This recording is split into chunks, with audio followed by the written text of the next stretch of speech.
안녕하세요. 보타임의 미국 소식입니다. 7월 9일 헤드라인 뉴스를 전해드리겠습니다. 보타임의 도널드 트럼프 대통령 소식을 전해드리겠습니다. 도널드 트럼프 대통령 스캔들 사건으로 대통령 측의 개인 변호사로부터 13만 불을 수령하였다고 동네방네 인터뷰를 하고 다녔던 마이크 에브나티 변호사가 오늘 30개월 실형으로 법정 구속을 당하였습니다. 이 사건은 나이키사에게 로스앤젤레스 유청소년 농구 리그를 없앤다고 하여 사건을 의뢰받았던 것입니다. 이 변호사는 나이키 측에 연락을 하여 내가 당신들의 비즈니스에 막대한 피해를 줄 수 있는 허위 보도를 할 수가 있으니 나하고 합의를 합시다 하고 2,500만 불을 요구하였다가 이것은 법을 빙자한 공갈 협박 혐의로 오늘 30개월의 실형을 선고받고 교도소에 들어갔습니다. 한편 이 변호사는 도널드 트럼프 대통령 스캔들도 2018년도 매스컴에 나와서 자기가 2016년도 도널드 트럼프 대통령 개인 변호사로부터 무마 조건으로 13만 불을 받았다고 자랑을 하고 다녔으나 도널드 트럼프 대통령 변호사가 누구인지도 아직까지 분명히 밝혀지지가 않고 있으며 도널드 트럼프 대통령도 자기는 그런 돈을 준 적도 없다고 이야기를 하고 있습니다. 다음은 아리조나 마리코파주 선거감사 결과에 대한 후기를 전해드리겠습니다. 아리조나주 감사가 1차적으로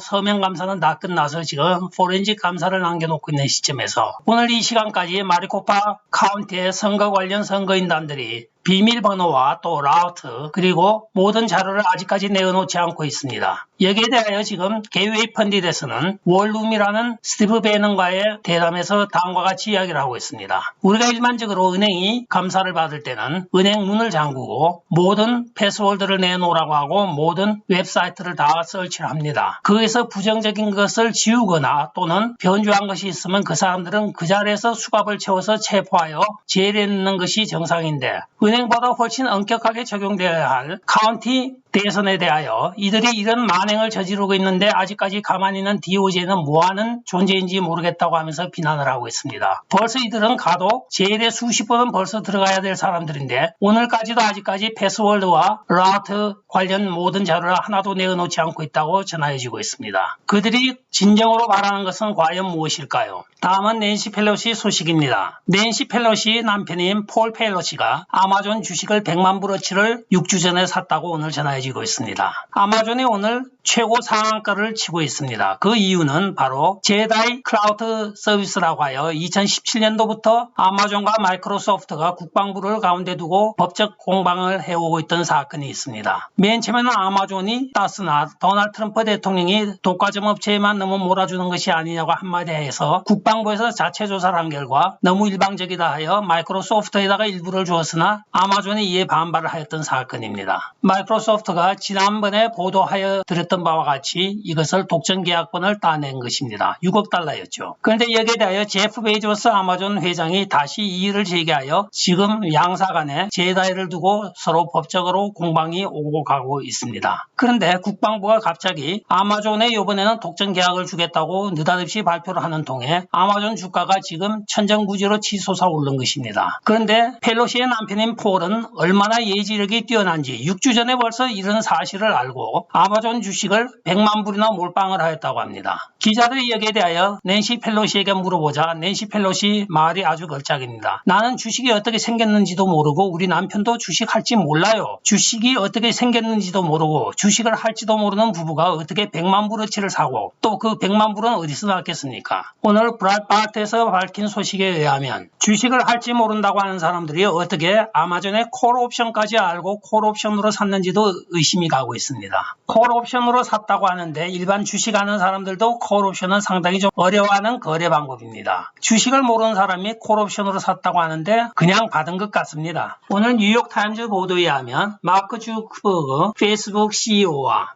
쉐릴 샌드버거 COO와의 관계가 심상치 않다고 보도를 하고 있습니다. 이들이 본격적으로 둘이 사이가 갈라진 것은 도널드 트럼프 대통령 대선 기간 동안에 마크 주크버그는 친트럼프 성향의 인사들을 만나고 많은 로비를 하였으나 쉐릴 샌드버그는 홍보팀에 둘러싸여서 오직 좌편향 클릭만 계속하였다고 전하고 있습니다. 그래야 이들 둘 사이의 관계가 급격히 나빠졌으며 최근에 마크 주크버그가 쉐릴 샌드버그의 많은 권한을 빼앗아서 자기가 소유하게 이르렀다고 합니다. 그런데 이게 이해가 가지 않는 것은 마크 주커버그가 친트럼프 성향이었다고 하는 뉴욕타임즈의 보도입니다. 이 말을 과연 누가 믿을까요? 갑자기 뉴욕타임즈가 마크 주커버그를 친트럼프 성향으로 몰고 있으며 이렇게 가는 배경이 심히 저희가 의심스럽기도 합니다. 이 상황이 어떻게 돌아가는 것인지는 모르겠지만 본인들의 진로는 본인들이 결정을 잘 하겠죠. 다음 소식입니다. 7월 7일 백악관 고위직 정책회담에서 조 바이든이 큰 결심을 하고 있습니다. 조만간 조 바이든 행정부가 러시아 측에 랜섬웨어 공격에 대한 모종의 요구를 하고 나설 것으로 밝히고 있습니다. 그런데 불과 2주 전에 조 바이든이 스위스 제네바에서 푸틴 대통령과 단독 회담을 하였습니다. 그때는 아무 소리 안 하고 있다가 갑자기 2주가 지난 다음에 백악관에서 지금 큰 소리 치고 있는 것입니다. 니들이 하고 있는 랜섬웨어는 사소한 것이지만 미국이 보복을 하면 크게 할 것이라고 하면서 얼음장을 놓고 있는데 집 앞에서는 항상 50점 따고 들어가는 무어가 생각이 납니다. 오늘 새로운 여론조사 결과가 나타나고 있습니다. 공화당 국가위원회가 실시하고 도널드 트럼프 대통령의 고문이었던 켈리앤 코네이가 실시하였던 여론조사에서 80%가 유권자 아이디 확보가 필요한 것이라고 이야기를 하고 있으며 특히 그 중에 새로운 여론조사에서는 78%가 보다 강력한 유권자 아이디 법안에 찬성을 한다고 발표가 되고 있습니다. 6월 8일부터 6월 11일까지 약 1000명을 대상으로 실시한 여론조사에 의하면 민주당원이 31%, 공화당원이 29%, 무소속이 36%인 사람들이 표준 편차를 이루어 여론조사를 하였습니다.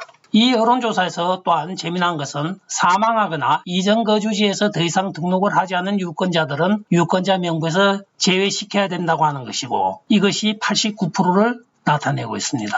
이에 대하여 RNC 회장인 맥데니엘은 미국인 대다수가 유권자 아이디를 선호하고 있다고 하면서 71%는 선거일 이후 투표용지 수락도 거부하자고 하고 87%는 투표지 수거도 반대하고 있다고 발표를 하고 있습니다. 2020년 대선에서 시행되었던 많은 것들이 유권자들이 원하지 않는 것을 민주당이 강제적으로 시행한 것으로 나타나고 있다고 하면서 이번 여론조사 결과를 발표하고 있습니다. 오늘의 마지막 뉴스입니다. 같이 나누고 싶어서 이것을 오늘은 꼭 올려야 되겠다 생각을 하여왔던 사건입니다. 조 바이든이 이스라엘 대통령 라블린을 만났을 때 라블린이 자기의 비서실장인 라비츠를 아이를 10명이나 낳은 여성입니다 하고 소개를 하였습니다. 그러자 조 바이든은 그 말을 듣자마자 바닥에 무릎을 탁 꿇습니다. 존경합니다 하고. 여기에 깜짝 놀란 라블린 대통령과 또 비서실장인 라비츠는 이스라엘 전통에 따라서 여성이 남성의 손을 잡을 수가 없으므로 뒷짐을 지고 활짝 웃는 장면이 카메라 기자에 의하여 포착이 되었던 것입니다. 타임스 오브 이스라엘의 사진 기자는 만약에 제가 이것을 스냅 사진으로 찍지 않았다고 하면 아무도 제 말을 믿지 않았을 것입니다 하고 이야기를 하고 있는데 한 달 전에 조 바이든이 영국을 방문 시에도 엘리자베스 여왕을 만난 이후에 나는 집에 돌아가고 싶지 않습니다 하고 이야기를 하였던 것과 일맥상통하는 것 같습니다. 그리고 맘이라고도 했죠. 자, 이 정도 되면 이 인지 능력이 어느 정도인지 여러분들은 대충 짐작하실 겁니다. 끝까지 시청해 주셔서 감사합니다. 좋아요, 구독, 알림 그리고 공유 부탁드리고 댓글 많이 부탁드립니다. 안녕히 계십시오. 바이.